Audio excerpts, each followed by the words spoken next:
నమస్తే, welcome to prime health. చాలామంది రకరకాల చర్మ సమస్యలతో బాధపడుతూ ఉంటారు. వాటికి ఎటువంటి జాగ్రత్తలు పాటించాలి, అలాగే తీవ్రమైన చర్మ వ్యాధులకి సంబంధించి సందేహాలకు సమాధానాలు వివరించడానికి ఈరోజు లైవ్లో ఉన్నారు చిరంజీవి హాస్పిటల్స్ నుంచి డర్మా కాస్మెటాలజిస్ట్ డాక్టర్ శిల్ప గారు. మీ సందేహాలకు సమాధానాల కోసం స్క్రీన్పై కనిపిస్తున్న నెంబర్స్కి కాల్ చేసి డాక్టర్ గారితో డైరెక్ట్గా మాట్లాడొచ్చు. నమస్తే డాక్టర్. నమస్తే అమ్మా. ఇప్పుడు ఫస్ట్గా కామన్గా ఎక్కువగా కనిపించే చర్మ సమస్యలు అంటే ఏం చెప్తారు, వాటికి రీజన్స్ ఏమై ఉండొచ్చు? సో ఇప్పుడు మెయిన్గా మనకి ప్రాబ్లమ్స్ ఏంటేంటి ఉన్నాయంటే యాక్నే కానీ, లేకపోతే పిగ్మెంటేషన్ ప్రాబ్లమ్స్ కానీ, లేకపోతే వేరే ఇష్యూస్ కూడా వస్తూ ఉంటున్నాయి ఈ మధ్య కాలంలో. అంటే సోరియాసిస్ ఎక్కువ అవ్వడం, లేకపోతే వేరే విటిలిగో కండిషన్స్ ఇట్లాంటివి ఎక్కువ అవడం వల్ల చూస్తూ ఉంటున్నాం అనమాట. సో దానికి గల కారణాలు చాలా ఉండొచ్చు. అంటే లైక్ చేంజింగ్ క్లైమేటిక్ కండిషన్స్, అంటే ఇప్పుడు టెంపరేచర్స్ ఎక్కువ అనిపిస్తున్నాయి, తర్వాత changing seasons, so seasonal changes కూడా ఉంటాయి కాబట్టి వాటి వల్ల కూడా జనరల్గా స్కిన్ ఇష్యూస్ ఎక్కువ అవుతున్నాయి అనమాట ఈ మధ్య కాలంలో. అదే కాకుండా స్ట్రెస్ ఉండడం వల్ల కొంచెం హార్మోనల్ ఇష్యూస్ రావడం, లేకపోతే వేరే ఇష్యూస్ వల్ల, అంటే ఎక్కువ వర్కింగ్ కండిషన్స్, లేకపోతే ఏసీలో ఎక్కువ ఉండడం వల్ల, లేకపోతే ఎండలో ఎక్కువ ఉండడం వల్ల, సో వర్కింగ్ కండిషన్స్ చేంజ్ అవుతూ ఉంటున్నాయి కాబట్టి డిసీజెస్ కూడా చేంజ్ అవుతూ ఉంటున్నాయి అన్నమాట. ఓకే, సో ఈ సీజనల్గా వచ్చే చర్మ వ్యాధులు కానీ చర్మ సమస్యలకి ఎటువంటి కేర్ తీసుకోవాలి? సో సీజన్కి అనుకూలంగా మనం జనరల్గా యూజ్ చేసుకుంటాం అనమాట. అంటే ఇప్పుడు సమ్మర్ సీజనే వస్తుంది అనుకుందాం. సో సమ్మర్ సీజన్లో ఏముంటుంది, స్వెట్టింగ్ ఎక్కువ ఉంటుంది, తర్వాత సన్ యొక్క ప్రభావం ఎక్కువ ఉంటుంది, సో పిగ్మెంటేషన్ రావడానికి ఛాన్సెస్ ఎక్కువ ఉంటాయి. సో ఆ పిగ్మెంటేషన్ ఉన్నప్పుడు సన్ స్క్రీన్స్ అనేవి కంపల్సరీ యూజ్ చేసుకోవాలి. మిగిలిన టైమ్స్లో 1 or 2 days మనం క్విట్ చేసినా పర్వాలేదు, కానీ సమ్మర్ సీజన్లో మాత్రం కంపల్సరీ సన్ స్క్రీన్స్, అది కూడా ఎవ్రీ 2 hours ఒకసారి అప్లై చేసుకోవాల్సి ఉంటుంది. ఇవే కాకుండా కొన్ని ఫంగల్ ఇన్ఫెక్షన్స్ ఎక్కువ వస్తూ ఉంటాయి అన్నమాట ఈ కండిషన్స్లో, ఎందుకంటే స్వెట్టింగ్ ఎక్కువ ఉంటుంది. సో దీనివల్ల ఆ సీజన్కి తగినట్టు పౌడర్స్ కానీ, క్రీమ్స్ కానీ ఆ కండిషన్కి తగినట్టు జాగ్రత్తలు తీసుకుంటా ఉంటే సరిపోతుంది. అదే ఇప్పుడు వింటర్ సీజన్ అనుకోండి, ఆల్రెడీ ప్రీ ఎగ్జిస్టింగ్ కండిషన్స్, అంటే ఎటోపిక్ డర్మటైటిస్ కానీ, లేకపోతే సోరియాసిస్ కానీ, ఇట్లాంటి కండిషన్స్ ఫ్లేర్ అప్ అవడానికి ఛాన్సెస్ ఎక్కువ ఉంటాయి అన్నమాట. సో అలాంటి ఛాన్సెస్ ఉన్నప్పుడు జనరల్గా వాటికి తగినట్టు మాయిశ్చరైజర్స్ ఇవన్నీ యూజ్ చేసుకోవాల్సి ఉంటుంది. ఓకే, ఇప్పుడు మీరు సన్ స్క్రీన్ గురించి చెప్పారు కాబట్టి అసలు సన్ స్క్రీన్ ఎంత SPF వాడాలి, అలాగే ఏజ్ లిమిట్ అంటూ ఏమన్నా ఉంటుందా సన్ స్క్రీన్ వాడటానికి? జనరల్గా ఏజ్ లిమిట్ అయితే ఏం చెప్పమమ్మా. మనం చిన్నపిల్లల్లో ఒకవేళ తీసుకున్నట్టయితే కనుక వాళ్ళల్లో ఏంటంటే sun screening maybe side effects ఏమైనా ఉంటాయేమో, ఆ క్రీమ్ ఎఫెక్ట్ ఎక్కువ ఉంటుందేమో అన్న డౌట్ ఉంటుంది. సో మోస్ట్ ఆఫ్ దెమ్ మనం బయటికి ఎక్స్పోజ్ చెయ్యం కాబట్టి పర్వాలేదు. ఇఫ్ అట్ ఆల్ వాళ్ళు స్విమ్మింగ్కి వాటికి వెళ్తున్నప్పుడు ఆ క్లోరినేటెడ్ వాటర్ వల్ల ఏమైనా డ్యామేజ్ జరుగుతుంది అన్న అపోహలు ఏమైనా ఉన్నప్పుడు జనరల్గా కంపల్సరీ సన్ స్క్రీన్, అంటే బేబీ సేఫ్ సన్ స్క్రీన్స్ కూడా ఉంటాయి అన్నమాట. సో ఆ సన్ స్క్రీన్ అనేది ఎక్కువ యూజ్ చేసుకోవాల్సి ఉంటుంది. బట్ మెయిన్గా సన్ స్క్రీన్స్ ఏంటంటే మన టైప్ ఆఫ్ స్కిన్ టైప్స్కి జనరల్గా తక్కువే. ఇదేంటంటే మెయిన్గా మెలనిన్, అంటే నల్లటి పిగ్మెంట్ ఉంటుంది కదా, ఆ పిగ్మెంట్ తక్కువ ఉండే వాళ్ళు ఎక్కువ సన్ స్క్రీన్ అనేది వాడుకోవాల్సి ఉంటుంది అనమాట. ఓకే, ఒక కాలర్ అవైలబుల్ ఉన్నారు గుంటూరు నుంచి, ప్రసాద్ గారు. ప్రసాద్ గారు మాట్లాడండి. హలో ప్రసాద్ గారు, టీవీ మ్యూట్ లో పెట్టి మాట్లాడండి. హలో డాక్టర్ గారు వింటున్నారు, చెప్పండి. నాకు ఇక్కడ మెడ మీద నెక్ కింద బాగా బ్లాక్ ప్యాచెస్ వస్తున్నాయి మేడం. ఓకే, వెయిట్ వచ్చేసి నాది కొంచెం ఓవర్ వెయిట్ 120 అట్లా ఉంటుంది. సో మెయిన్గా ఇందులో ఇన్సులిన్ రెసిస్టెన్స్ అంటారండి. సో మనం వెయిట్ పెరుగుతూ ఉండే కొద్దీ ఏంటంటే మన బాడీ నుంచి ప్రొడ్యూస్ అయ్యే ఇన్సులిన్ ఎక్కువ ఉండేటప్పటికీ కూడా ఆ రిసెప్టార్స్ తీసుకోవడానికి ఛాన్సెస్ తక్కువ ఉంటాయి అన్నమాట. సో వీళ్ళలో ఇవన్నీ స్కిన్ సైన్స్, అంటే ఇంటర్నల్గా ఉండే డిసీజ్ని మనకి బయట మేనిఫెస్ట్ చేయడానికి స్కిన్ అనేది ఒక మీడియం లాగా పనికొస్తుంది అనమాట. సో ఇప్పుడు మీరు అంటున్నారు కదా వెయిట్ అనేది ఎక్కువ పుట్ ఆన్ చేశాను అని చెప్పి. సో ఆ వెయిట్ ఎక్కువ పుట్ ఆన్ చేయడం వల్ల స్కిన్ ట్యాగ్స్, అంటే మనకి పులిపిరికాయలు అంటారు చూసారా, అవి స్కిన్ ట్యాగ్ అనమాట. సో ఆ ట్యాగ్ జనరల్గా తీపిచ్చేసుకోవచ్చు. కాకపోతే ఇది ఏంటంటే ఇప్పుడు మీరు పెరుగుతున్న వెయిట్ కి స్కిన్ కూడా అకామిడేట్ చేసుకోవాలి కాబట్టి ఒక చిన్న స్కిన్ ట్యాగ్ లాగా వస్తూ ఉండిద్ది. ఆ స్కిన్ ట్యాగ్ మనకి పెరుగుతున్న వెయిట్ కి హెల్ప్ చేయడానికి ఉంటుంది. సో ఈ ప్రక్రియలో ఏమవుతుందంటే ఆ వెయిట్ ఏదైతే మీరు పుట్ ఆన్ చేసుకున్నారో దానివల్ల ఇన్సులిన్ రెసిస్టెన్స్ అంటే షుగర్ రావడానికి ఛాన్సెస్ కొంచెం ఎక్కువ ఉంటాయి అన్నమాట. సో అదేంటంటే ఇండికేటర్ ఆఫ్ డయాబెటీస్ మెలైటస్. ఓకేనా? సో షుగర్ రావడానికి ఛాన్సెస్ ఎక్కువ ఉన్నప్పుడు ఇలాంటి కండిషన్స్ కనిపిస్తూ ఉంటాయి. సో బేసిక్గా HbA1c అనే ఒక టెస్ట్ ఉంటుంది. అంటే 3 నెలలది మనది యావరేజ్ షుగర్ అనేది కనిపిస్తుంది అనమాట. సో HbA1c చేయించుకొని ఇన్సులిన్ లెవెల్స్ కూడా ఒకసారి చేయించుకుంటే దాని ప్రకారం మనం ట్రీట్మెంట్ అనేది స్టార్ట్ చేసుకోవచ్చు. ఓకే. ఇప్పుడు సోరియాసిస్ కానీ ఇంకా వేరే ఏ ఇతర చర్మ సమస్యలు కానీ మనకి వంశపారంపరంగా వచ్చే ఛాన్స్ ఉంటుందా? అంటే వంశపారంపర్యంగా తక్కువ అమ్మ. జనరల్ గా ఇదేంటంటే సొమాటిక్ మ్యూటేషన్స్ అంటా ఉంటారు. సో ఉన్న జీన్ లోని జనరల్ గా మ్యూటేషన్ జరిగినప్పుడు ఆ జీన్ చేంజ్ అవుతా ఉంటుంది కాబట్టి ఇవేంటంటే క్రానిసిటీ అనేది ఉంటా ఉంటుంది ఈ డిసీజెస్ లో. అంతేగాని మన తాతలకి లేకపోతే మన పేరెంట్స్ జనరేషన్ లో ఉండే వాళ్ళకి ఉంది కాబట్టి మనకి రావాలి అన్న ఏమంటారు కంపల్షన్ అయితే ఏం లేదు. ఓకే. సో మెయిన్ గా ఇవి మ్యూటేషన్స్ వల్ల జరుగుతూ ఉంటాయి. ఓకే. అసలు సోరియాసిస్ తీసుకుంటే ఎన్ని టైప్స్ ఉంటాయండి? సోరియాసిస్ లో చాలా టైప్స్ ఉంటాయమ్మా. అంటే జనరలైజ్డ్ సోరియాసిస్ అంటే బాడీ మొత్తం ఇన్వాల్వ్ అవుతా ఉంటుంది. కొంతమందికి ఏంటంటే పామ్స్ అండ్ సోల్స్ అంటే ఓన్లీ అరికాళ్ళు అరిచేతులు ఇన్వాల్వ్ అవుతాయి, పాము ప్లాంటర్ సోరియాసిస్. అదే కాకుండా కొంతమంది స్కాల్ప్ ఒకటే ఇన్వాల్వ్ అవుతుంది. అంటే డాండ్రఫ్ అనుకుంటా ఉంటారు కానీ జనరల్గా ఏంటంటే ఆ చేప పులుసు లాగా వాళ్ళకి లేయర్స్ ఊడిపోతా ఉంటాయి అన్నమాట. అదొకటి ఇంకొక వేరియంట్. ఇవి కాకుండా చిన్నపిల్లల్లోని కొంతమందికి పొస్టులార్ సోరియాసిస్ అంటే చిన్న చిన్న పస్ డిశ్చార్జింగ్ వీటిల్లాగా ఉంటాయి. అవి కూడా ఒక వేరియంట్. సో మెయిన్గా ఏంటంటే జనరలైజ్డ్ సోరియాసిస్ మనకి ట్రీట్మెంట్ వైజ్ మంచి రిజల్ట్ ఉంటుంది. బట్ ఈ స్కాల్ప్ సోరియాసిస్ కానీ పాము ప్లాంటర్ సోరియాసిస్ కానీ వీటిల్లో ఏంటంటే ట్రీట్మెంట్ రెసిస్టెన్స్ ఉంటుంది అనమాట. సో ఫోటోథెరపీ కానీ లేకపోతే వారం బిల్లలు అంటూ ఉంటాం, ఇట్లాంటివి యూజ్ చేయడం ఈ కండిషన్స్ అన్ని చేసుకోవాల్సి ఉంటుంది. ఓకే. అంటే ఇప్పుడు సోరియాసిస్ లాంటి వ్యాధులు ఏలూరు నుంచి సుధా అవైలబుల్ ఉన్నారు కాలర్. సుధా గారు మాట్లాడండి. నమస్తే మేడం. డాక్టర్ గారు వింటున్నారు, చెప్పండి. మేడం మా అమ్మాయికి కీలైట్స్ ఇచ్చాడు మేడం. ఫస్ట్ అవి మామూలుగా మొటాలుగా వచ్చి చెస్ట్ దగ్గర బాగా పెద్ద కీలైడ్ గా అయిపోయింది మేడం. అలాగే బుధుల మీద కూడా అలాగే అయిపోయింది మేడం. దానికి ఇంజక్షన్స్ చేయించాం, అవి తగ్గినట్టుగా అనిపించలేదు. మీ యొక్క సలహా కావాలి మేడం. ఓకే. సో కిలాయిడ్స్ ఫామ్ అయినాయి అని అంటున్నారు మీరు. చాలా పెద్దగా వచ్చింది మేడం, చాలా పెద్దగా ఉంది మేడం చెస్ట్ దగ్గరది. ఏ ఏరియాస్ లో అది పీరియడ్స్ వచ్చినప్పుడు మేడం అది ఓపెన్ అయిపోయి అది ఓపెన్ అయిపోతుంది మేడం. దానిలో నుంచి లిక్విడ్స్ వస్తున్నాయి మేడం. ఓకే. సో మీరు చెప్పిన ప్రకారం ఏంటంటే అంటే ఈ అండర్ ఆర్మ్స్ ఆ ఏరియాస్ కూడా ఎక్కువ ఉన్నాయా?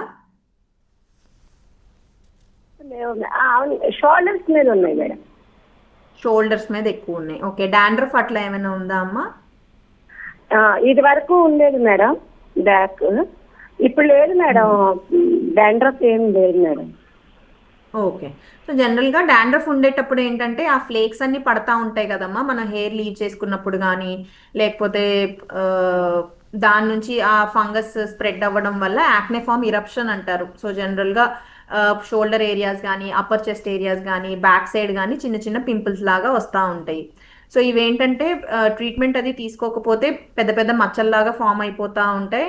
ఇదే కాకుండా హైడ్రేడినైటిస్ సపరేటివా అని కూడా అంటారమ్మా. మీరు చెప్పే పస్ డిశ్చార్జ్ ఏదైతే ఉందో కిలాయిడ్ లాగా ఫామ్ అయిపోయి పస్ ఏదైతే వస్తుందో అది హైడ్రేడినైటిస్ సపరేటివా. ఇదేంటంటే జెను మార్పు ఉంటుంది కాబట్టి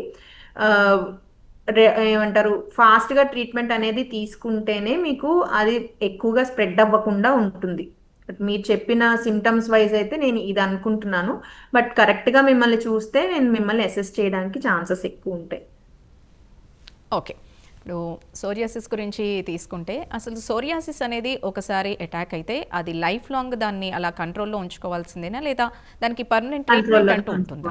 no no no permanent solution ఏమి ఉండదమ్మా. సో జనరల్ గా ఏంటంటే ఆ డిసీజ్ అనేది ప్రోగ్రెస్ అవుతా ఉంటుంది. సో వన్స్ వచ్చినప్పుడు మనం కంప్లీట్ క్యూర్ లాగైతే ఏమి ఉండదు. ఓకే. సో కంప్లీట్ క్యూర్ అయితే ఏమి ఉండదు. మ్మ్. సో వన్స్ మనకి వచ్చిన తర్వాత ఆ డిసీజెస్ అనేది కంట్రోల్లో పెట్టుకుంటా ఉంటాం అనమాట. అంటే మనకి సీజనల్ చేంజెస్ అవుతా ఉంటాయి కాబట్టి ఆ సీజన్ కి తగినట్టు మాయిశ్చరైజర్స్ యూస్ చేసుకోవడం, లేకపోతే ఏమైనా ఎపిసోడ్స్ వచ్చినప్పుడు దాన్ని కంట్రోల్ చేసుకోవడానికి స్టిరాయిడ్స్ కానీ లేకపోతే క్యాల్సిన్యూరిన్ ఇవి కానీ ఈ టైప్ ఆఫ్ మెడిసిన్స్ యూస్ చేసుకుంటా ఉంటే మనకి డిసీజ్ అనేది కంట్రోల్లో ఉంటుంది. బట్ మోస్ట్లీ మనం వచ్చే సోరియాసిస్ పేషెంట్స్కి ఏం చెప్తామంటే వాళ్ళకి కంపల్సరీగా డిసీజ్ అనేది కంట్రోల్లో పెట్టుకోవడానికి మాయిశ్చరైజర్స్ అనేవి యూజ్ చేసుకోమని కంపల్సరీ చెప్తా ఉంటాం. ఓకే. అంటే సోరియాసిస్ ఉన్న వాళ్ళు కొన్ని ఆహారాలకి దూరంగా ఉండమంటారు కదా, అవేంటండి? జనరల్ గా ఆహారానికి దూరంగా ఉండేవైతే ఏం చెప్పము. సో ఏవైతే ఎక్కువ తీసుకోవాలో అవి చెప్తాం అనమాట. సో ఇందులో ఫుడ్ రెస్ట్రిక్షన్ ఏమి ఉండదు. అంటే సో అవాయిడ్ మంచిగా చేయాల్సింది అసలు వైటమిన్ ఏమీ సి రిచ్ ఉండదంటారా? ఫుడ్స్, కాల్షియం రిచ్ ఫుడ్స్, తర్వాత vitamin A rich foods, omega 3 fatty acids అంటే ఫిష్ ఫిష్ అది కూడా పైన స్కిన్ ఉండేలాగా తినడం. సో ఇట్లాంటివి ఎక్కువ చేస్తా ఉంటే వీళ్ళకి ఏంటంటే ఎపిసోడ్స్ అనేవి కొంచెం కంట్రోల్డ్ గా ఉంటాయి అన్నమాట.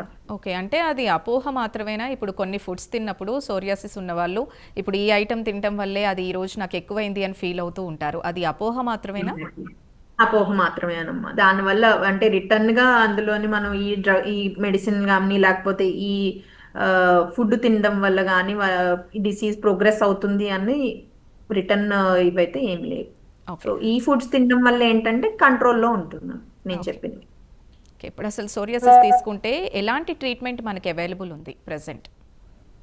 సో సోరియాసిస్ లో వెరైటీ ఆఫ్ ట్రీట్మెంట్స్ ఉంటాయమ్మా, డిపెండింగ్ అపాన్ ద ఇందాక మనం టైప్స్ ఆఫ్ సోరియాసిస్ మాట్లాడుకున్నాం కదా. సో ఆ టైప్స్ ఆఫ్ సోరియాసిస్ మనం తీసుకున్నప్పుడు ఒకవేళ స్కాల్ప్ సోరియాసిస్ కానీ లేకపోతే పామో ప్లాంటర్స్ అంటే రెసిస్టెంట్ సోరియాసిస్ ఉండేటప్పుడు మనకి మాయిశ్చరైజర్స్, టాపికల్ స్టెరాయిడ్స్ సరిపోవు అనమాట. సో వీళ్ళల్లో ఏంటంటే ఎక్కువ శాతం మనం వారం బిళ్ళలు అంటే మెథోట్రెక్సేట్ ఇట్లాంటి బిళ్ళలు పెట్టుకోవాల్సి వస్తుంది. ఒక్కొక్కసారి ఇంజెక్షన్స్ వైజ్ కూడా పెట్టుకోవాల్సి ఉంటుంది అనమాట. ఇదే కాకుండా వీళ్ళకి రెగ్యులర్ గా ఫోటోథెరపీ అనేది ఇస్తా ఉంటాం ఇక్కడ మా చిరంజీవి క్యూటీస్ కేర్ లో. సో దీనివల్ల రిజల్ట్ వైజ్ మంచిగా ఉంటుంది అనమాట. సో అంత క్రానిసిటీ అయితే ఏమి ఉండదు. ఓకే. అంటే ఈ స్ట్రెస్ ఎపిసోడ్ కి ఫాస్ట్ గానే రికవర్ అవుతారు. ఓకే. ఇప్పుడు సోరియాసిస్ అనేది స్ట్రెస్, టెన్షన్స్ వల్ల కూడా వస్తూ ఉంటుందా? అంటే ఇప్పుడు ఇంకా సోరియాస్ విషయంలో మీరు వీళ్ళల్లోని సొరియాటిక్ ఉండే వాళ్ళలోని మనం జనరల్ గా స్ట్రెస్ అండర్ కంట్రోల్ పెట్టుకోమంటాం. ఒకవేళ స్మోకింగ్ హ్యాబిట్ ఉండేటట్టయితే గనక వాళ్ళని కంపల్సరీ క్విట్ చేయాలి. స్మోకింగ్ క్విట్ చేయకుండా సోరియాసిస్ అనేది ఎప్పటికీ కంట్రోల్ అవ్వదు అనమాట. అది కాకుండా మనం మాట్లాడుకున్న ఈ ఫుడ్స్ ఏవైతే మాట్లాడుకున్నామో అవి ఎక్కువ శాతం తీసుకోవడం, మాయిశ్చరైజింగ్ మంచిగా చేసుకోవడం, అది కాకుండా కొంచెం ఆయిల్స్ ఇవన్నీ ఎక్కువ బాడీకి పట్టిస్తూ ఉంటే ఏమవుతుందంటే ఆ ఫ్లేక్స్ ఏవైతే డ్రై ఫ్లేక్స్ ఉన్నాయో అవి ఎక్కువ అవ్వకుండా ఛాన్సెస్ ఉంటాయి. ఓకే. ఇప్పుడు బ్యాక్ కమింగ్ టు ఈ చర్మ సమస్యల గురించి తీసుకుంటే ఇప్పుడు చాలా రకాల ఫెయిర్నెస్ క్రీమ్స్ ఉన్నాయి, అలాగే బ్లీచింగ్ ఏజెంట్స్ అంటూ ఉంటారు. సో ఇవన్నీ కరెక్టేనా వాడటం అనేది? లేదు అందులో జాగ్రత్తగా పలానా ప్రొడక్ట్స్ వాడితే మంచిది అంటే మీరు ఏం చెప్తారు? ఎగ్జాక్ట్లీ మంచి క్వశ్చన్ అమ్మా ఇది. సో జనరల్ గా మన దగ్గరకు వచ్చే పేషెంట్స్ ఏంటంటే ఎక్కువ శాతం బయట ట్రీట్మెంట్ తీసేసుకొని లేకపోతే ఇప్పుడు ఆన్లైన్ లో అన్ని వచ్చేస్తా ఉన్నాయి. I don't want to take the names out. So online products ఎక్కువ వాడేయడం, అది వాటి వల్ల వచ్చే డ్యామేజ్ కి మన దగ్గరికి మళ్ళీ రావడం ఇవన్నీ. So ultimately you are coming to a dermatologist. So అదేదో ఫస్ట్ ఎయిడ్ డర్మటాలజిస్ట్ దగ్గర ఒపీనియన్ తీసుకొని వాడుకుంటే బెటర్ కదా. అవును. సో ఇవన్నీ అన్నిట్లో ఏముంటాయో మనకు తెలియదు. కొన్నాటికి ఏంటంటే వాళ్ళు కనీసం అందులో ఏముంది లేకపోతే దాని ఇంగ్రీడియంట్స్ ఏంటి అవి కూడా ఏం చెప్పట్లా. బ్యూటీ పార్లర్లో ఏదో చిన్న డబ్బా ఇస్తారు, ఆ డబ్బా తీసుకొని వచ్చి వీళ్ళు పూసుకుంటారు. అందులో ఏముందో ఎవరికి ఏం తెలియదు. సో అవన్నీ వాడేసిన తర్వాత మోస్ట్ ఆఫ్ దెమ్ వాటిల్లో ఉండేవి స్టిరాయిడే ఉంటుంది. ఎందుకంటే sorry for interruption doctor, Piduguralla నుంచి ప్రతాప్ అనే కాలర్ రెడీగా ఉన్నారు. ప్రతాప్ గారు మాట్లాడండి. Hello, good afternoon madam. Good afternoon అండి. మేడం నేను లాస్ట్ టైం పిడుగురాల్లో మీ దగ్గర డాండ్రఫ్ కి చెకప్ చేయించుకున్నాను మేడం. ఓకే. ఇప్పుడు చాలా బాగా పనిచేసింది. నేను చాలా రోజుల Oh, నుంచి thank ట్రై you. చేస్తున్నాను. ఇప్పుడు టీవీలో అనుకోకుండా Okay. చూసి కాల్ చేశాను. నేను పిడుగురాలు అనగానే ఆబ్వియస్లీ ఇది కూడా అనిపించింది. అబ్బా, చాలా రోజుల తర్వాత పిడుగురాల నుంచి ఫోన్ వచ్చింది అనుకుంటున్నా. చాలా థ్యాంక్స్ అండి, థ్యాంక్స్. చాలా thanks. Thank you madam. Dandruff కి అప్పుడు ఒక షాంపూ చెప్పారు మేడం మీరు. ఫుల్ డాండ్రఫ్ ఉంది దానికి అవునండి. ఒకసారి. అవును అవును. ఇప్పుడు చెప్పమంటున్నారా? మెడిసిన్ ఒకసారి ఒకటి. నోజల్ ZPTO అని ఉంటుంది, ఆ షాంపూ యూజ్ చేయండి twice okay, week. Thank you madam. Shampoo పెట్టి ఒక 10 minutes స్కాల్ప్ మీద ఉండనిచ్చి తర్వాత వాష్ చేసేస్తారు. Okay, back to topic. Fairness క్రీమ్ల గురించి మాట్లాడుతున్నారు. ఎలాంటి ప్రొడక్ట్స్ ఎంచుకోవాలి అనే దాని మీద. సో ఎగ్జాక్ట్లీ అమ్మా. సో ఇందులో ఏంటంటే మనకి మెయిన్గా ఈ ట్రిపుల్ కాంబినేషన్స్ వచ్చేస్తాయి. అంటే మొమెటసోను, తర్వాత ట్రెటినాయిన్, తర్వాత హైడ్రోక్వినోన్. వీటి వల్ల ఏంటంటే ఆ తాత్కాలికంగా ఆ ఫెయిర్నెస్ అనేది ఎఫెక్ట్ కనిపిస్తుంది తప్పిస్తే, అది ఆపంగానే ఉన్నదానికన్నా ఇంకా డార్క్ అయిపోతారు వీళ్ళు. ఓకే. సో ఆ డార్క్నెస్ వస్తుంది, ఆ తర్వాత డ్యామేజ్ కూడా జరిగిపోతుంది. ఆబ్వియస్గా ఏంటంటే వాళ్ళకి పింపుల్స్ ఎక్కువ రావడం, లేకపోతే స్కిన్ పిగ్మెంటేషన్ ఎక్కువ అయిపోవడం, అదే కాకుండా చర్మం పల్చగా అయిపోవడం, ఇట్లాంటి కండిషన్స్ ఎక్కువ ఉంటా ఉంటాయి అనమాట. సో ఈ అన్ని సైడ్ ఎఫెక్ట్స్తో మన దగ్గరికి వస్తూ ఉంటారు వీళ్ళు. సో జనరల్గా మనం వాడేటప్పుడు ఎప్పుడైనా గుర్తుపెట్టుకోండి, ఇది వాడేటప్పుడు ఏంటంటే ఆ మెడిసిన్ స్టాప్ చేయంగానే మన స్కిన్ పైన ఎట్లాంటి ఇల్ ఎఫెక్ట్స్ అనేవి కనిపించకూడదు. ఓకే. లైక్ అది మనం వాడుతున్నాము, ఇది ఆపంగానే ఇది వాడితే తప్ప మనం మళ్ళీ బ్యాక్ టు నార్మల్ అవ్వలేము అన్న కండిషన్ మీకు ఎప్పుడైతే అనిపిస్తుందో, that is not the right medicine. So okay. ఎప్పుడైనా ఏ మెడిసిన్ వాడుతున్నా కూడా ఒక 1 week తర్వాత యూ హ్యావ్ టు స్టాప్ చేసి చూసుకోవాలి. ఓకే. ఏవేం డ్రగ్స్ అంటే మనం ఓవర్ ద కౌంటర్ తీసుకొని మనకు నచ్చింది కాబట్టి ఆన్లైన్లో రివ్యూస్ బాగున్నాయి కాబట్టి వాడుతున్న ప్రోడక్ట్స్ గురించి నేను చెప్తున్నాను. అదే ఒకవేళ మన హాస్పిటల్ డర్మటాలజిస్ట్ దగ్గరే తీసుకున్న డ్రగ్స్ అయితే కనుక డర్మటాలజిస్ట్ కరెక్ట్గా ఎక్స్ప్లెయిన్ చేస్తారు, అది ఎట్లా వాడాలి, ఎట్లా స్టాప్ చేయాలి, ఎట్లా టేపర్ చేసుకోవాలి, ఇవన్నీ ఎక్స్ప్లెయిన్ చేస్తారు అన్నమాట. ఓకే. అలాగే ఒకసారి chemical peels and laser treatments కూడా చాలా రకాలు వచ్చేసాయి. వాటి గురించి కూడా ఒకసారి ఎక్స్ప్లెయిన్ చేయండి. అసలు అవి ఎంతవరకు సేఫ్ అంటారు? కెమికల్ పీల్స్ అనేవి మనం ఒక యాసిడ్ టైప్ ఆఫ్ డ్రగ్ అనమాట అమ్మా. సో ఈ ఏమంటారంటే అప్పర్ మోస్ట్ లేయర్, ఇప్పుడు మన స్కిన్ లోని ఒక 7 to 8 లేయర్స్ ఆఫ్ స్కిన్ ఉంటా ఉండిద్ది. అందులో అప్పర్ మోస్ట్ లేయర్ స్ట్రేటమ్ కార్నియం అంటాం. సో ఈ స్ట్రేటమ్ కార్నియం లో కూడా మళ్ళీ 6 to 7 లేయర్స్ ఆఫ్ స్కిన్ అనేది ఉంటుంది. సో ఆ లేయర్స్ లోని top most 2 to 3 layers of skin అనేది రిమూవ్ అవుతుంది. సో పీలింగ్ అంటే ఆ స్కిన్ పీల్ ఆఫ్ అయిపోతుంది అనమాట. సో దానివల్ల ఏంటంటే మనకు ఆల్రెడీ డ్యామేజ్ స్కిన్ ఏదైతే ఉందో ఆ డెడ్ సెల్స్ ఏవైతే ఉన్నాయో అవి రిమూవ్ చేస్తున్నాం మనం. సో ఓవరాల్ గా ఏమవుతుంది, ఆ పిగ్మెంటేషన్ ఏదైతే ఉందో లేకపోతే ఆ యాక్నే ఏవైతే ఉన్నాయో అవన్నీ క్లియర్ అప్ అవ్వడానికి ఛాన్సెస్ ఎక్కువ ఉంటాయి. ఓకే. సో ఇది సేఫ్టీ వైజ్ మనం చూసుకుంటే కనుక అండర్ ప్రొఫెషనల్ గైడెన్స్ మనం ఇలాంటి ట్రీట్మెంట్స్ తీసుకుంటున్నప్పుడు ఆబ్వియస్లీ రిజల్ట్ వైజ్ బాగుంటుంది. అదే మనం అన్ప్రొఫెషనల్గా లేకపోతే హోమ్లో ట్రీట్మెంట్ తీసుకుందాము అనుకుంటే the risk factors you can expect. Okay. అసలు జనరల్గా మనం ఈ చర్మ సమస్యలు తీసుకుంటే అంటే పింపుల్స్ కానివ్వండి, వేరే ర్యాషెస్ కానివ్వండి, ఏవైనా కూడా ఫస్ట్ ఇంట్లో ఏదన్నా అంటే హోమ్ టిప్స్ అని పాటిస్తూ ఉంటారు. అవి చెయ్యాలా లేదు, అసలు ఎలాంటి స్టేజ్లో డెర్మటాలజిస్ట్ని కన్సల్ట్ అవ్వాలి? ఎగ్జాక్ట్లీ. సో ఈ హోమ్ టిప్స్ జనరల్గా ఎవరో ఒకరు ఫాలో అవుతానే ఉంటారు. లైక్ చిన్న చిన్నవి పసుపు పెట్టడం ఇట్లాంటివి చేసుకోవచ్చు. బట్ కొంతమంది ఏంటంటే ఈ మధ్య టూత్ పేస్ట్లు కూడా పెట్టేస్తున్నారు. సో టూత్ పేస్ట్ అనేది మనం ఎందుకు యూజ్ చేస్తాం, బాడీలో మనకి ఒక కాలర్ ఉన్నారండి ఏలూరు నుంచి, అనిల్ గారు మాట్లాడండి. హలో, మాట్లాడండి, డాక్టర్ గారు వింటున్నారు. మేడం, నాకు ఇది డాండ్రఫ్ సోరియాసిస్ తెలియదు మేడం, బట్ ఇది ఒక 20 years నుంచి హెడ్ లో అలాగే ఉంటుంది. నెంబర్ ఆఫ్ ఇయర్స్ నుంచి ఎన్నో షాంపూస్ ఎన్నో కన్సల్టేషన్స్ తీసుకున్నా కంట్రోల్ అవుతుంది, మళ్ళీ రిపీట్ గా వచ్చేస్తుంది. ఓకే, అది ఓన్లీ ఒక్క ఏరియాలోనే ఉంటుందా అండి, లేకపోతే మొత్తం స్కాల్ప్ అంతా ఇన్వాల్వ్ అయ్యిందా? స్కాల్ప్ వస్తుంది మేడం, హెయిర్ లో హెడ్ మొత్తం, హెడ్ చెవుల దగ్గర కొంచెం వస్తుంది. ఒక ప్యాచ్ కాకుండా మొత్తం హెయిర్ అంతా ఇన్వాల్వ్ అయ్యింది అంతేనా? చెవుల దగ్గర వెనకాతల. ఓకే, అవి గీకుతున్నప్పుడు ఏమైనా ఫ్లేక్స్ డ్రైగా ఉంటున్నాయా లేకపోతే వెట్ ఫ్లేక్స్? ఆ, వస్తాయి మేడం, ఇలా ప్యాచ్ లాగా వస్తాయి. వస్తూ ఉంటాయి. ఓకే, ఫ్లేక్స్ వస్తున్నాయి అంటే డ్రై ఉంటున్నాయా లేకపోతే కొంచెం ఆయిల్ కలిసినట్టు అనిపిస్తున్నాయా? డ్రైగానే ఉంటాయి మేడం అది. డ్రైగానే ఉంటున్నాయి. ఏమైనా తలస్నానం చేశాక ఏమైనా ఎక్కువ అవ్వడం అట్లా ఏమైనా అనిపిస్తుందా? ఒక్కోసారి ఎక్కువ అనిపిస్తే ఒక్కోసారి ఒక 1 వీక్ అట్లా తగ్గుతుంది మేడం. ఓకే. సో మెయిన్ గా నేను అనుకోవడం సోరియాసిస్ లాగే సిమ్టమ్స్ ఎక్కువ చెప్తున్నారు. ఇచ్చింగ్ వైజ్ ఎట్లా ఉంటదండి? ఎక్కువ ఉంటుందా తక్కువ ఉంటుందా? ఇచ్చింగ్ ఎక్కువే ఉంటుంది మేడం. ఇచ్చింగ్ ఎక్కువే అనిపిస్తుంది. సో ఒక్కసారి డర్మటాలజిస్ట్ ని మీరు కలిసి ఆ ఒపీనియన్ తీసుకుంటే బెటర్ అండి. ఎందుకంటే స్కాల్ప్ సోరియాసిస్ కొంచెం రెసిస్టెంట్ ఉంటుంది ట్రీట్మెంట్ కి. మనం ఇందాక మాట్లాడుకుంటున్నాం కదా. సో ఆ రెసిస్టెన్స్ ఉండేటప్పుడు ఏంటంటే ట్రీట్మెంట్ వైజ్ మనం ఫాస్ట్ గా రెస్పాండ్ అవుతేనే కంట్రోల్ అనేది తీసుకురాగలుగుతాం. సో వన్స్ అది ఆ, పెరిగిపోయి లేకపోతే క్రానిసిటీ అవుతున్నప్పుడు ట్రీట్మెంట్ వైజ్ కొంచెం ఇబ్బంది అనిపిస్తుంది. ఇది so PSA lotion plus some shampoos వాడాను మేడం, డెర్మటాలజిస్ట్ ఇచ్చారు అవి. అవి వాడినప్పుడు Okay. కొన్ని డేస్ తగ్గుతుంది, మళ్ళీ రిపీట్ గా వస్తుంది. ఒకసారి ఫోటోథెరపీ ఆప్షన్ కూడా అడగండి. ఫోటోథెరపీ తీసుకుంటా ఉంటే మీకు ఎపిసోడ్స్ అనేవి ఎక్కువ రాకుండా ఉంటాయి. అంటే మీరు ఏలూరు కాబట్టి నేను ఇది చెప్తున్నాను. ఒకవేళ హైదరాబాద్ వచ్చే ఛాన్సెస్ ఉంటే we can just go through the disease and complications అవన్నీ కూడా డిస్కస్ చేసుకోవచ్చు. ఓకే. ఇప్పుడు డాక్టర్ గారు, ఇప్పుడు వెరీ కామన్ ప్రాబ్లం డాండ్రఫ్. ఇప్పుడు కాలర్ కూడా చెప్పినట్టు, అసలు డాండ్రఫ్ అనేది మనం బయట నుంచి ట్రీట్ చేసేదా, లేదు బాడీ ఇన్నర్ నుంచి ట్రీట్ చేసుకోవాల్సిందేనా? Yes, exactly. సో ఇది జనరల్ గా డాండ్రఫ్ అనేది ఒక చిన్న ఫంగల్ ఇన్ఫెక్షన్ అమ్మ. మెలజీజియా Okay. ఫర్ఫర్ అని ఒక ఫంగస్ ఉంటుంది.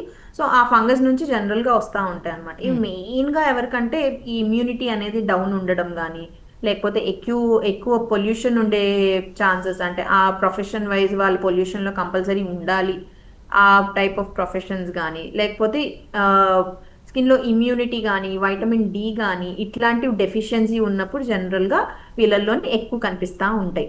ఓకే. సో దీనికి ట్రీట్మెంట్ వైజ్ మనం మాట్లాడుకుంటే ఆ ఎపిసోడ్కి మనం ట్రీట్మెంట్ అయితే ఇవ్వగలుగుతాం. బట్ వీళ్ళకి మెయిన్గా ఏదైతే కాజ్ ఉందో, అంటే న్యూట్రిషనల్ డెఫిషియన్సీ కానీ, లేకపోతే వైటమిన్ డి డెఫిషియన్సీ కానీ, లేకపోతే ఇమ్యూనిటీ డౌన్ ఉండడం కానీ, కొంతమందికి జెనెటిక్ గానీ ఇమ్యూనిటీ డౌన్ ఉంటుంది. So Okay. వీళ్ళల్లో ఏంటంటే కొంచెం మనం ట్రీట్మెంట్ ఇస్తున్నప్పుడు బాగానే ఉంటుంది, బట్ మళ్ళీ రిపిటేషన్ రావడానికి ఛాన్సెస్ ఉంటాయి అన్నమాట. వీళ్ళల్లో ఏంటంటే స్కాల్ప్ పీలింగ్ కానీ ఇట్లాంటివి కూడా చేసుకోవచ్చు. ఓకే. అంటే డాండ్రఫ్ కూడా మనం కంప్లీట్గా క్యూర్ అనేది ఉంటుందా, లేదా అది కూడా కంట్రోల్లో ఉంచుకోవడమేనా? ఎగ్జాక్ట్లీ. ఏదైనా కూడా అమ్మ, స్కిన్ అనేది it is the largest organ of the body. Yes. So ఏదైనా కూడా మనకి లోపల ఉండే ఆర్గన్స్ అన్నిటిని మనల్ని అటాక్ అవ్వకుండా కాపాడేది స్కిన్ అన్నమాట. సో ఆబ్వియస్లీ దానికి డ్యామేజ్ అనేది ఎక్కువ జరుగుతూ ఉంటుంది కాబట్టి ఆ మెయింటెనెన్స్ అనేది కంపల్సరీ చేసుకోవాల్సి ఉంటుంది. ఓకే. ఇంకా పిల్లల్లో వచ్చే చర్మ సమస్యల గురించి ఒకసారి చెప్పండి. ఓకే. సో పిల్లల్లో మెయిన్గా ఇప్పుడు కనిపిస్తున్న వాళ్ళు ఏంటంటే మోర్ టువర్డ్స్ సిజేరియన్ సెక్షన్స్ ఇవన్నీ వెళ్ళిపోతూ ఉంటున్నారు అనమాట. సో దీనివల్ల ఏంటంటే స్కిన్ ఇష్యూస్ కూడా ఎక్కువ వస్తూ ఉంటున్నాయి ఈ పిల్లల్లో. అంటే ఒక న్యాచురల్ ప్రాసెస్ త్రూ వచ్చే బేబీకి అండ్ సిజేరియన్ ద్వారా వచ్చే బేబీకి ఆబ్వియస్లీ ఆ డిఫరెన్సెస్ అనేవి కనిపిస్తూ ఉంటాయి. సో వాళ్ళలో ఏంటంటే డ్రై స్కిన్ ఎక్కువ కనిపిస్తూ ఉంటుంది. సో దీనివల్ల ఈ డ్రైనెస్ వల్ల ఏంటంటే ఎటోపిక్ డర్మటైటిస్ కానీ ఇట్లాంటి చర్మ వ్యాధులు ఎక్కువ కనిపిస్తూ ఉంటున్నాయి ఈ మధ్య కాలంలో మేము చూస్తున్నది అయితే. అదే కాకుండా ఇంకా పిల్లల్లో వీళ్ళు మట్లో ఆడుకోవడం ఇవన్నీ చేస్తూ ఉంటారు కాబట్టి పి ఆల్బా అంటే పిటీరియాసిస్ ఆల్బా.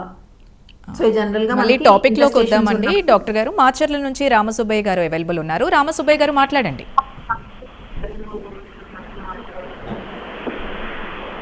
హలో. హలో, నమస్తే మేడం. హలో, మీరు టీవీ మ్యూట్లో పెట్టి డైరెక్ట్గా డాక్టర్ గారితో మాట్లాడండి. Okay madam. నమస్తే మేడం. చెప్పండి, హలో. వింటున్నారు. హలో మేడం, 6 months బ్యాక్ అరచేతులు ఆనెలాగా వచ్చాయి మేడం. ఓకే. ఆ ఆనెలాగా వస్తే అది చూపిస్తే వాళ్ళు సోరియాసిస్ అని చెప్పారు. హలో, ఎక్కడ వచ్చాయి ఆనకాయలు? అరచేతులు వచ్చాయి మేడం. అరచేతులు అరచేతుల్లో. ఓకే. అరచేతులు అట్లా ఆనెలా వచ్చాయి. లోపల నుంచి ఏదో చిన్న గుళ్ళలాగా అట్లా వచ్చింది అన్నమాట. అట్లా బాగా నొప్పి వచ్చేది. అవి ఎక్కువగా వచ్చేసి అరచేతుల్లో వచ్చేసాయి. ఓకే.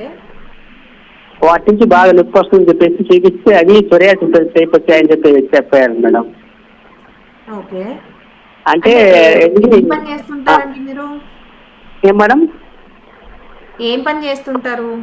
నేను ఎలక్ట్రీషియన్ మేడం, కరెంట్ పని చేస్తుంటా, కరెంట్ పని, ఎలక్ట్రికల్ వర్క్ చేస్తాను. ఓకే. ఓకే. అయితే అవి ఏ 6 months ఏరియాస్ దాకా అట్లా ఎక్కువ వచ్చాయి. అనిపిస్తుంది? నేను చూపిస్తున్న ఈ ప్లాంట్ ఈ ఏరియాలో ఎక్కువ అనిపిస్తుందా లేకపోతే ఇక్కడ ఎక్కువ అనిపిస్తుందా? ఓన్లీ అరచేతిలోనే వచ్చాయి మేడం, అరచేతిలోనే, 2 చేతులకి అట్లాగే వచ్చాయి. అరచేతుల్లోనే సెంటర్ లో ఎక్కువ ఉందా లేకపోతే బయట ఎక్కువ అనిపిస్తుందా? వేళ్ళ కింద ఎక్కువ ఉందా లేకపోతే చర్మం ఆ లోపల? మధ్యలోనే మీరు చెప్పిన మధ్యలో వచ్చాయి, మధ్యలో మధ్యలోనే. ఎక్కువ అనిపిస్తుంది. సో జనరల్ గా మీ ప్రొఫెషన్ వైజ్ మనం తీసుకునేటట్టయితే అండి మెకానికల్ హ్యాండ్స్ అని కూడా అంటా ఉంటారు. సో వాటి వల్ల కూడా రావచ్చు. బట్ మీరు చెప్పే కరెక్ట్ సైట్ ఏంటంటే సొరియాటిక్ సైట్. సో ఈ లోపల ఉండే ఏరియాలోని మీకు ఏదైతే ఆ పొలుసులాగా పొట్టులాగా రాలుతా ఉంటుందో అది జనరల్ గా సొరియాసిస్ లో ఉంటుంది. ఓకే. సో దీనికి ఏంటంటే కంపల్సరీ ఫోటోథెరపీ ట్రీట్మెంట్ అనేది తీసుకోవాల్సి ఉంటుంది. ఒకవేళ సివియారిటీ ఏమైనా ఉంటే కనుక వారం బిళ్ళలు కూడా వాడుకుంటే యూజ్ ఉంటుంది. ఓకే. విజయనగరం నుంచి కొండమ్మ అవైలబుల్ ఉన్నారు. కొండమ్మ గారు మాట్లాడండి. ఏంటి మాకు షుగర్ తగ్గటం లేదండి. షుగర్ సొరియాస్ కూడా తగ్గటం లేదండి. ఏంటి షుగర్ తగ్గట్లేదు. ఏం తగ్గట్లేదమ్మా? షుగర్ తగ్గటం లేదండి. షుగర్ వస్తుంది, షుగర్ ఉంది, సొరియాసిస్ ఉంది. ఓకే. తర్వాత ఇది అండి సొరియాస్ కూడాను ఎక్కువ దురదల్లో వచ్చేస్తున్నాయి. ఆయింట్మెంట్ వాడినా సరే తగ్గలేదండి సొరియాస్. మెయిన్ గా అమ్మా మీరు అరికాలంలో ఎక్కువ ఉంటున్నాయి కాబట్టి కొంచెం గోరువెచ్చని నీళ్ళల్లోని కొంచెం ఉప్పు పసుపు వేసుకొని కాళ్ళు ఒక 15-20 minutes దాంట్లో నానబెడితే ఆ చెక్కులన్నీ మెత్తగా అయిపోతాయి కదా. అయిపోయిన తర్వాత చిన్న బ్రష్ కానీ ప్యూమి స్టోన్ అని దొరుకుతుంది.